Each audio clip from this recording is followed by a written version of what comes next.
de Faculty of Theology and Religious Science. Et je voudrais dire un merci particulier à Guy. Parce que je vous raconte un petit peu l'histoire, le nouveau cours qui a été créé, qui émane du Centre Ikeda, Citoyenneté globale, dialogue et paix, étude d'une dynamique, a été refusé par 2 endroits à l'université. Parce que c'est un cours novateur, parce que c'est un cours qui émanait à l'origine, je dirais, du Centre Ikeda, dont le personnage de portrait se trouve ici. Donc, j'ai bataillé pendant 2 sessions à peu près pour présenter ce cours dans les différentes facultés, et c'était refusé. De fil en aiguille, la bonne fortune nous amène à la faculté de théologie et de sciences religieuses, et grâce à l'esprit ouvert et au cœur ouvert de Guy, ce cours a pu atterrir à la faculté à sa bonne place, à la faculté de théologie et de sciences religieuses. Donc Guy a un rôle particulier, le cœur ouvert, l'esprit ouvert, et je voulais lui dire un particulier grand merci parce que j'imagine que tu as dû présenter des choses. Il y a aussi une assemblée d'unité qui a accepté le cours, donc c'est pas seul, mais disons que c'est un effort de la faculté pour faire cet accueil d'un cours qu'on trouve important, un cours qui finalement est sous un sigle ETH pour un cours en éthique.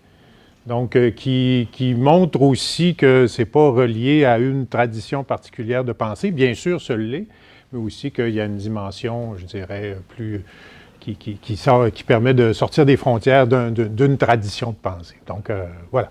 Donc ça, c'était vraiment, voilà. Donc, ça rend possible. Comment un esprit ouvert peut rendre les choses possibles et comment un esprit fermé peut les, justement, les rester à ce moment-là. Donc, ce matin, Guy, merci doublement, Guy, mais à toi et à la faculté, vraiment. Et puis Guy nous entretient ce matin parce qu'un thème, je ne dirais pas qu'on est en rupture avec ce qu'on a discuté avant, mais on diverge un petit peu quelque part de façon très heureuse, je dirais. Dialogue et paix, comment est-ce qu'on peut avoir une perspective spirituelle, je dirais, par rapport à ça. On peut y en avoir plusieurs, je dirais, ce sera celle que Guy nous exposera ce matin. Et puis autour de ça, je pense qu'on peut avoir un échange. En quoi, effectivement, est-ce qu'il y a besoin d'être spirituel? C'est quoi la spiritualité? On va aborder tout ça, je dirais, durant la discussion, la réflexion qu'on va avoir. Comment on peut relier les 2 dimensions? Est-ce que c'est nécessairement quelque chose qui émane de l'esprit quand on parle, je dirais, de la relation qu'on peut établir entre la paix et la spiritualité proprement dite? Je n'en dis pas plus long, je vous laisse la parole. Merci Vincent. Alors bonjour à vous toutes et vous tous. Merci de l'invitation Vincent et merci aux membres du comité organisateur de l'événement pour l'invitation à prendre la parole devant vous aujourd'hui. Je ne vous cacherai pas que c'est avec crainte et tremblement que je me prête au jeu puisque depuis 2 ans, que j'occupe mes fonctions décanales, celles-ci m'ont laissé peu de temps pour effectuer un tel exercice de nature scientifique. Alors, contrairement au vélo, oui, comme le vélo, ça revient, mais contrairement au vélo, ça ne revient pas aussi vite. Alors, donc, voilà, donc je vous remercie à l'avance pour votre indulgence. Je dois ajouter aussi, et vous l'entendrez bien évidemment, que je ne suis pas familier avec l'œuvre du docteur Ikeda, mais qu'il y a quand même une certaine parenté de pensée entre les thèmes de la citoyenneté globale, de la paix, du dialogue, avec mon domaine premier d'expertise, qui est celui de l'éthique, et mon domaine second, c'est-à-dire qui est arrivé après, qui est le travail ou l'analyse le travail sur l'accueil de l'expérience spirituelle des patients dans le monde du soin. Donc, c'est de ce lieu-là que je parlerai ce matin, en espérant que vous y trouverez nourriture pour l'esprit. Alors, on m'a demandé de dire quelques mots sur le thème que vous avez donc, au programme, Dialogue et paix, une vision spirituelle. C'est un thème vaste, évidemment, que je pourrais aborder de différentes façons. Et je le ferai de manière qui pourra peut-être vous paraître un peu décousue. Alors, je vous remercie à l'avance de me suivre sur ces chemins de traverse, dans mes pérégrinations. Et si à la fin de la conférence, vous avez l'impression que c'était un nowhere, bien, vous aurez bien écouté ce que je vous dirai dans les minutes qui viennent. Voilà. Alors, le plan de ma communication est tout de même assez simple. Dans un premier temps, je vais tenter de préciser ce que j'entends par le mot spiritualité. Bon, même si le titre parle de vision spirituelle, qu'est-ce qu'on entend par spiritualité? Premier temps. Puis, dans un deuxième temps, quelques réflexions sur le thème de ce matin. Donc, d'abord, quelques précisions sur le mot spiritualité. Bon, le mot est à la mode dans les cultures occidentales. Si vous avez récemment musardé dans les lieux physiques ou encore sur le site web d'une librairie, qu'elle soit de petite ou de grande surface, hein, qu'on soit chez Renaud-Bré ou qu'on soit chez Pantoute, en tout cas ici à Québec, vous aurez remarqué que la spiritualité occupe une place importante dans l'offre littéraire contemporaine. Hein. Il y a des rayons sur la spiritualité et religion, plus spiritualité que religion d'ailleurs. Et on voit la même ampleur de l'offre, une ampleur tout aussi visible, puis j'oserais dire, sans mauvais jeu de mots, audible, sur les plateformes de streaming, hein, par le biais de balado. Si vous allez sur Spotify, vous tapez « spirituality », puis l'offre est assez considérable. Donc, c'est un phénomène qui a pris de l'ampleur depuis plusieurs années, ce discours sur la spiritualité, alors que jusque dans les années 50, 60, en tout cas dans les cultures occidentales, en tout cas le pourtour de l'Atlantique Nord, on parlait plus de religion que de spiritualité. Bon, je ne vais pas plus loin dans la description de ce phénomène social, hein, du discours sur la spiritualité. Vous êtes probablement déjà familier avec l'une ou l'autre de ces manifestations. Donc, la spiritualité est à la mode. Pourtant, le mot spiritualité est-il le bon terme pour désigner l'objet de cet engouement qui traverse à peu près tous les segments des cultures occidentales? Je le vois, moi, dans le domaine des soins. On parle de spiritualité depuis 40 ans, avec une progression, en termes de publication, par exemple, une progression qui est quasi exponentielle. Et ce n'est pas des revues, vous me permettrez les expressions, ce n'est pas des revues de curés ou de bonnes sœurs qui parlent de spiritualité. C'est le Lancet, c'est le New England Journal of Medicine. Ce sont ces revues et ces journaux disciplinaires du monde des soins, que ce soit en médecine, en psychologie, en sciences infirmières ou dans le domaine des soins, qui publient des articles, ou l'on publie des articles. Et encore une fois, ce ne sont pas des curés ou des bonnes sœurs qui le font, ce sont des chercheurs ou des chercheuses avec un PhD en sciences humaines, sciences sociales, psychologie, voire en épidémiologie. Bref, il y a un intérêt dans le monde du soin pour l'expérience spirituelle. Et cet intérêt-là me semble représentatif, là, évidemment dans les limites de ce qu'est le monde du soin, mais représentatif de cet engouement qu'on trouve un peu partout dans les cultures occidentales. Donc, de mon point de vue de chercheur depuis 15 ans, sur le phénomène de l'intégration de la spiritualité dans les pratiques de soins de santé, je préfère parler d'expérience spirituelle ou de vie spirituelle plutôt que de spiritualité. La spiritualité, ça n'existe pas. Le mot lui-même n'apparaît qu'au tout début de la modernité européenne, dans un contexte intellectuel, social et universitaire particulier, dès lors où, dans les établissements d'enseignement de la théologie, se distingue théologie spirituelle d'un côté et la théologie systématique, donc théologie fondamentale, de l'autre. L'affirmation de l'inexistence de la spiritualité, je viens de la faire, là, peut vous paraître énorme, prétentieuse, provocatrice, voire absurde. Néanmoins, poursuivons l'exercice. Si l'on admet cette affirmation, donc, on peut dire que ce qui existe, ce sont des traditions spirituelles. Des traditions de langage spirituel, qu'elles soient laïques ou religieuses, lesquelles constituent le cadre indépassable de l'expression individuelle et collective de la vie spirituelle. Donc, ce n'est pas la spiritualité qui existe, mais ce sont des traditions, des langages sur cette expérience. En d'autres mots, toute expérience spirituelle, qu'elle soit personnelle ou collective, s'inscrit dans une tradition de langage qui la précède, qui la soutient, qui la formate en très grande partie. Si vous avez lu les travaux de voyons, c'est pas ce que je veux dire, là. Voyons. Excusez-moi, Leblanc, c'est ça. Alors, c'est 2 ans de pandémie, c'est ça que ça fait sur un cerveau de doyen.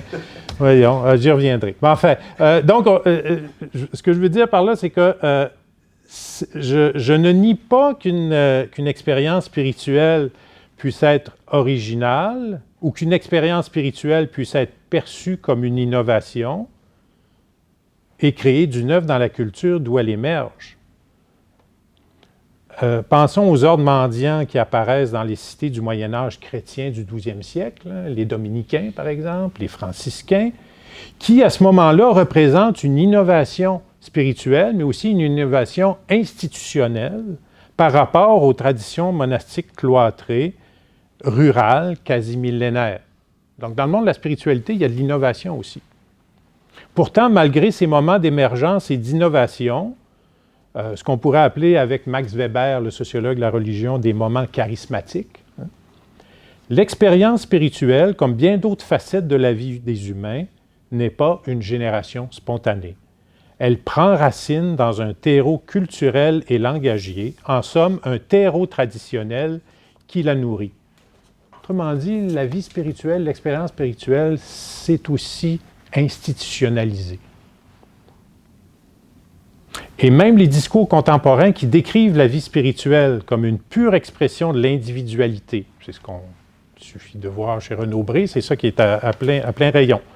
Ou encore comme une expérience qui est en rupture avec tout discours traditionnel, puis entendons ici tout discours religieux. Même ces discours sont des traditions de langage, des traditions récentes, certes, mais des traditions de langage tout de même. Vous me suivez jusqu'à maintenant? D'abord? Okay. Faites signe si ça ne va pas. Là. Oui.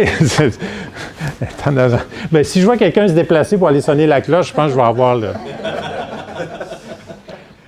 Bon. Vous vous dites maintenant, il n'y a pas encore défini ce qu'on pourrait entendre par l'expression vie spirituelle. Et ce constat que vous vous faites est juste, et c'est le signe que vous écoutez bien encore. Donc, dans la perspective que j'adopte dans mes travaux, une perspective que je nomme une forme d'herméneutique radicale, il n'y a pas de définition essentialiste de la vie spirituelle.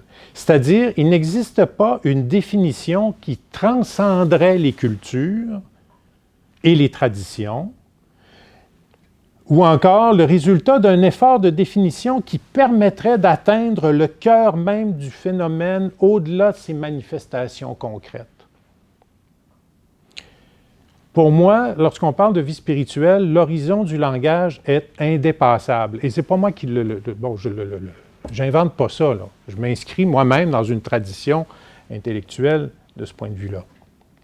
Alors, pour illustrer ce fait, je vais faire un parallèle avec la photo du trou noir massif, Sagittarius A*, qui se trouve au centre de notre galaxie, qui a été dévoilée la semaine dernière. Vous avez en tête cette image, cette espèce de machin noir qu'on devine seulement par les contours lumineux qu'il y a autour. Le disque d'accrétion de matière qui, à force de tourner, de spinner, puis ça s'entrechoque, ça émet de la lumière à cause de... Ça atteint des chaleurs, je lisais l'autre jour, des dizaines de millions de degrés.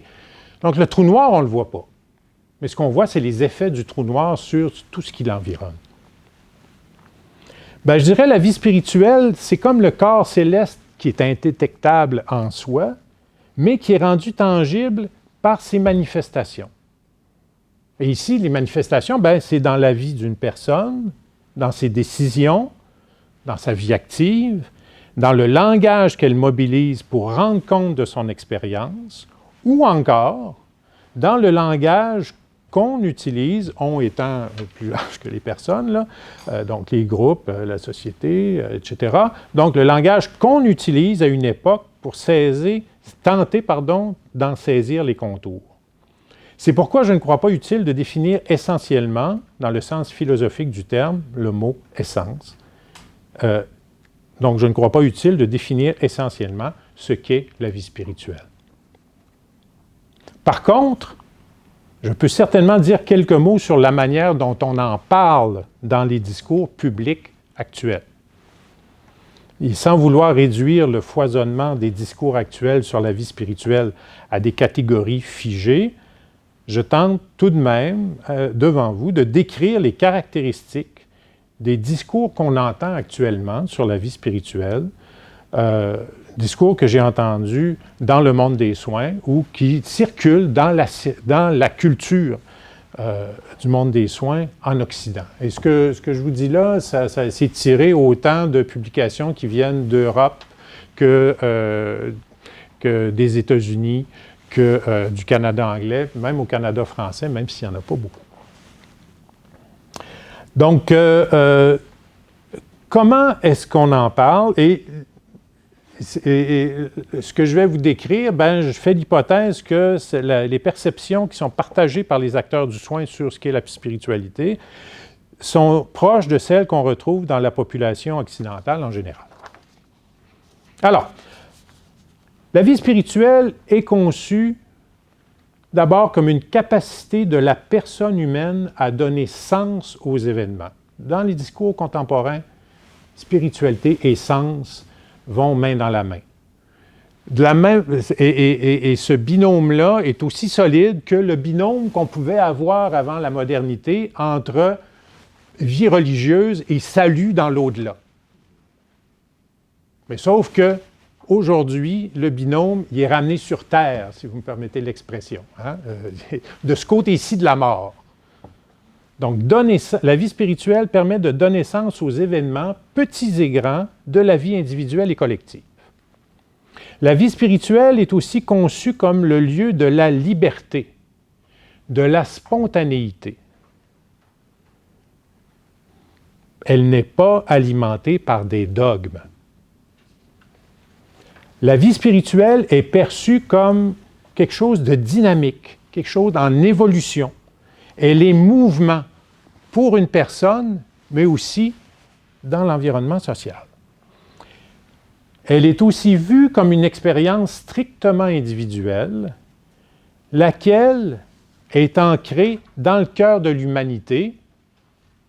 L'humanité est spirituelle, c'est ce qui pourrait d'une certaine manière la distinguer d'autres formes de vie, mais aussi une expérience individuelle ancrée, bien sûr, dans le cœur de chaque personne. J'ai ma spiritualité. Vincent, il a sa spiritualité. Dans cette représentation, l'expérience spirituelle est donc aux antipodes de l'expérience religieuse. Cette dernière, encore conçue ou vue comme une expérience qui est de l'ordre du collectif, une expérience contraignante, en raison des dogmes auxquels tiennent les autorités religieuses, une expérience qui s'appuie sur un ensemble de doctrines qui sont elles aussi perçues comme étant figées. Bon, c'est un tableau très rapide, là, très grossier de la chose, mais dans la littérature du monde du soin, voici comment on fait une espèce de typologie des deux expériences spirituelles d'un côté, religieuses de l'autre. Et pour conclure, la perception partagée par les acteurs du monde du soin est à l'effet que l'expérience spirituelle est vue comme une expérience, quelque chose de beaucoup plus global que l'expérience religieuse. Donc, la religion, le religieux, fait partie du spirituel, mais n'épuise pas cette capacité à donner du sens qui est présente chez l'être humain. Alors, au risque, encore une fois, de la caricature, je pense bien dessiner les contours des représentations de la vie spirituelle dans le monde des soins par l'expression suivante. L'être humain serait anthropologiquement spirituel et culturellement, donc accidentellement, religieux. C'est comme si la spiritualité faisait partie de l'essence même de l'être humain, qui peut se manifester dans une religion. Bien, la religion, c'est un accident de l'histoire, alors que la spiritualité, elle, ne l'est pas. Bon. J'insiste, ce n'est pas une définition canonique de la vie spirituelle. Quand je raconte ça dans mes articles puis dans mes livres, tout de suite après, je vois les quelques citations qu'il y a. Je vais rester modeste, là, quelques, il n'y en a pas des... Ah, M. Jobin définit ça comme ça. Non, ce n'est pas M. Jobin qui définit ça comme ça. M. Jobin dit comment on définit ça, comment on le voit dans un corpus, dans une littérature, dans un ensemble de publications, dans un domaine particulier, celui des soins, dans des institutions qui sont des institutions de pouvoir, bref, patati patata. Bon. Je décris, je ne cherche pas à définir. Mais c'est important parce qu'à ce moment-là, on voit bien que les institutions peuvent moduler les représentations de la spiritualité. C'est pour ça que je dis que ce discours-là qui dit que la spiritualité est quelque chose de très strictement individuel, ça reste, c'est un discours parmi bien d'autres. Parce que c'est lié à des institutions. Bon, je n'irai pas plus loin là, dans l'analyse, mais on pourrait certainement penser que le discours actuel sur la spiritualité, bien, il est conforté par le capitalisme ambiant. C'est strictement individuel, c'est le marché. La spiritualité, c'est le marché. Si ça se vend si bien sur le marché, c'est parce qu'il y a des atomes crochus entre cette représentation de la spiritualité et la place qu'on donne à l'être humain dans le capitalisme. Bon, ça fait beaucoup de choses en même temps. Et ça va-tu? Très bien. Oui, OK. Très Bon. Il y a des beaux axes pour la suite. J'en ai bien peur. Alors, maintenant, en quoi la vie spirituelle, individuelle et collective peut être liée aux pratiques du dialogue, aux pratiques qui font advenir et qui construisent la paix, voire qui promeuvent la citoyenneté globale? Et avec ça, j'arrive à mon deuxième point. Je compte sur vous pour qu'on puisse faire des liens entre la première et la deuxième partie, parce que je ne suis pas encore rendu là, moi, dans mes trucs. Là. Bon. Tout d'abord, ça semble être un truisme, une évidence, d'affirmer qu'il existe un lien entre vie spirituelle et la paix ou le dialogue. En effet, dans les représentations dans lesquelles, en tout cas, moi j'ai mariné, mais certainement que nous avons tous et toutes mariné, la vie spirituelle est souvent associée à des figures ou à des personnes qui représentent des caractéristiques de douceur, d'humilité, d'écoute de l'autre et, de manière générale, d'ouverture à l'autre, d'ouverture à l'altérité, que le terme altérité soit écrit ici avec une majuscule ou une minuscule. Alors, pensons à un François d'Assise au 12e siècle, je l'ai évoqué rapidement tantôt. Plus près de nous, pensons au Dalai Lama. Quand vous demandez à n'importe qui, figure spirituelle, alors Dalai Lama, Mathieu Ricard, Frédéric Lenoir, etc., ces noms-là reviennent souvent dans plusieurs discours. Mais ce qui est vrai des personnes l'est aussi de mouvements ou de groupes. Quand on regarde dans l'histoire récente, ou même encore l'histoire actuelle, de nombreux courants pacifistes, l'existence de nombreux courants pacifistes, dont certains puisent leur raison d'être dans des courants spirituels. Le soufisme en islam. Il y a des courants mystiques chrétiens qui ont alimenté le pacifisme en modernité. Qu'on pense aux Quakers, les Utérites, le pacifisme catholique, ça existe, même si dans le catholicisme, il y a une théorie de la guerre juste. Donc, il y a des tensions. Ou encore ailleurs, on peut penser au jaïnisme, des courants bouddhistes, etc. Bon. L'histoire récente nous montre aussi qu'il y a des témoignages, comme par exemple la rencontre interreligieuse de prière pour la paix qui a été tenue à Assise en octobre 86 à l'invitation du pape de l'époque, Jean-Paul II, et qui réunissait plus de 130 chefs spirituels et religieux de la planète. Si je donne cet exemple-là, ce n'est pas pour faire la promotion du catholicisme ni vendre des cartes de membres, c'est parce que le catholicisme, c'est la tradition religieuse que j'ignore le moins. C'est-à-dire c'est celle que je connais un petit peu plus. Alors, bon. Et puis, il y a d'autres rencontres similaires. Alors, il y a des rencontres interreligieuses, mais il y a aussi des rencontres écuméniques dans le christianisme où on tente de recréer les ponts entre les diverses traditions chrétiennes qui se sont divisées au cours de l'histoire. Donc, non seulement l'intuition, mais aussi l'histoire des traditions religieuses, mais on pourrait déborder les traditions religieuses pour aller voir ailleurs aussi, manifeste ce lien pratique entre tradition spirituelle et action pour la paix et le dialogue. Donc, premier élément. Donc, en somme, la vie spirituelle d'un côté et le binôme paix-dialogue de l'autre semblent faire bon ménage, du moins selon les témoignages historiques anciens et récents. Cela étant, l'histoire témoigne aussi du contraire. Lorsque, par exemple, la vie spirituelle ou religieuse sert de vecteur pour une quête d'affirmation identitaire, centrée sur elle-même, fermée à l'autre. Par exemple, lorsque la vie spirituelle ou religieuse a pu être mise au service d'ordres monastiques militaires, l'ordre des chevaliers teutoniques, par exemple, l'ordre des Templiers au Moyen Âge chrétien. Bon, on est à l'époque des croisades, mais aussi après les croisades, mais il reste que ce phénomène-là est présent, c'est-à-dire a été présent. Au plan des personnes, on a pu constater aussi les manipulations, les abus spirituels, comme dans le cas de suicide collectif, là, que je ne rappelle pas ici. Mais ces horreurs commises au nom de traditions spirituelles ou religieuses ne sont évidemment pas justifiées et encore moins justifiables. Mais si on laisse de côté les exemples de mobilisation belliqueuse de la vie spirituelle et religieuse, il ne faut pas pour autant en conclure que la vie spirituelle ne saurait que promouvoir des comportements passifs. Il suffit de prier pour la paix. C'est pas si simple que ça. Hein?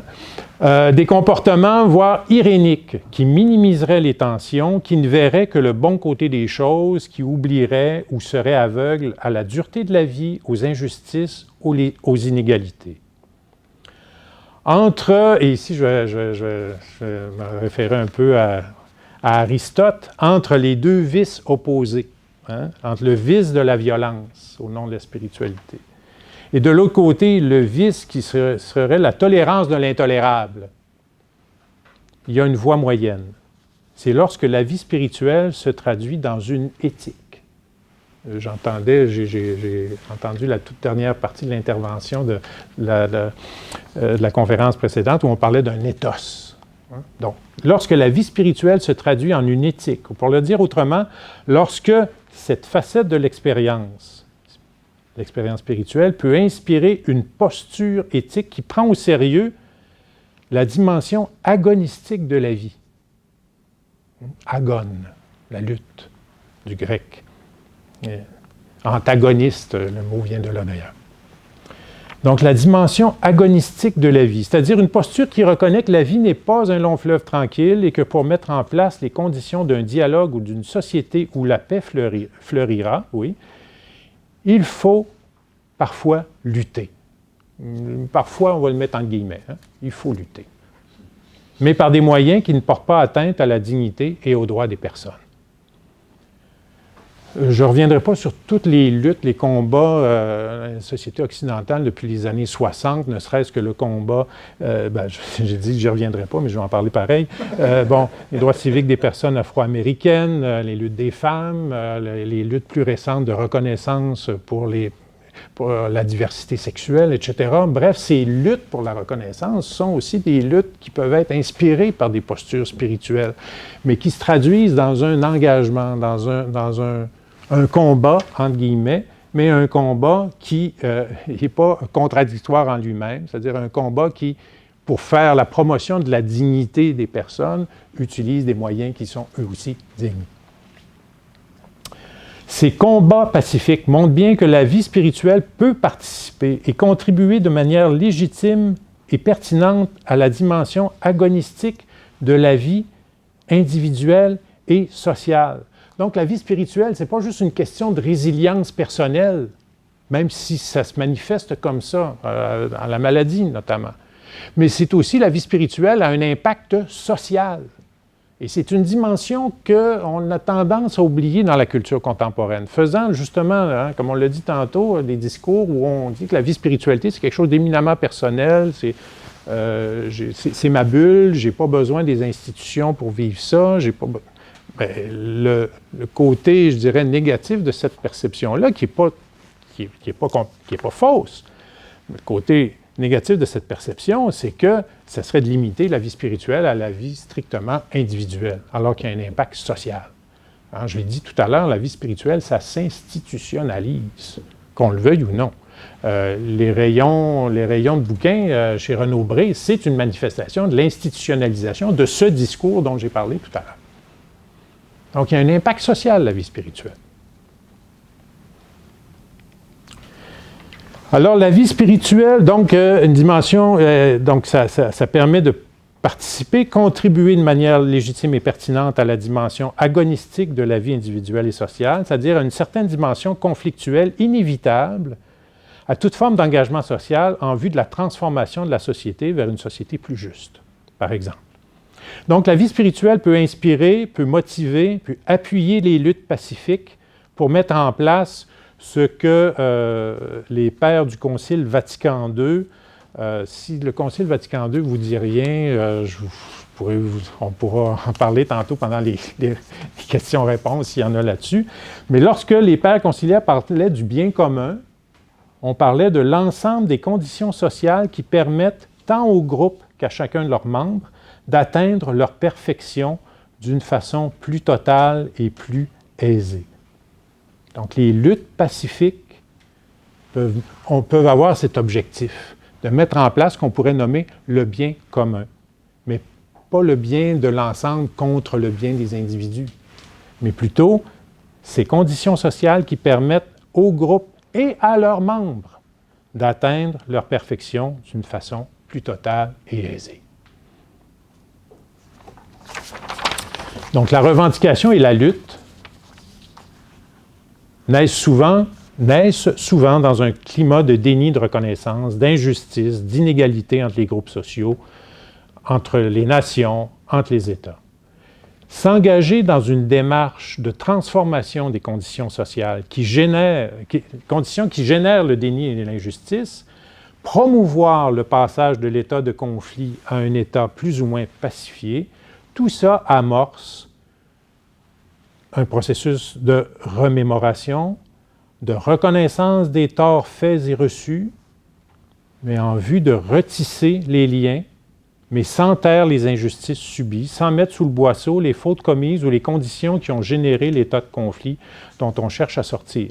Quand on pense, par exemple, aux commissions Réconciliation et Vérité qu'on a vues dans sous différentes formes, le nom vient de la commission qui s'est tenue en Afrique du Sud à la fin de l'apartheid, mais des exercices semblables qui se sont faits. Il y en a eu un au Canada récemment aussi, et on est toujours on est dans ce processus-là.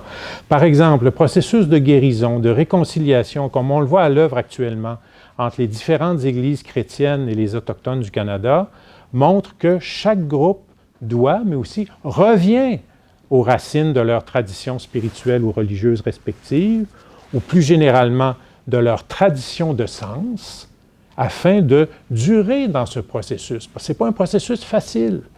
Afin de le faire avancer, de trouver les moyens, trouver les motivations pour rétablir les ponts, aborder ensemble le passé tragique, afin qu'il ne se reproduise plus.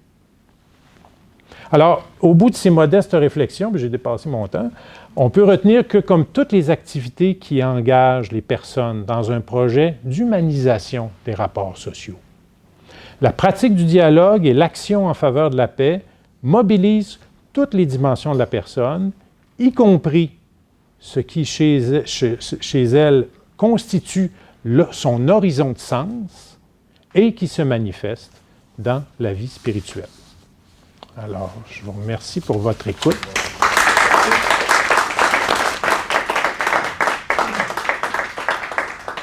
Merci beaucoup. Ça donne envie de s'inscrire un bac en théologie des sciences. Je pourrais faire la promotion des programmes, mais après. Parce qu'il y a une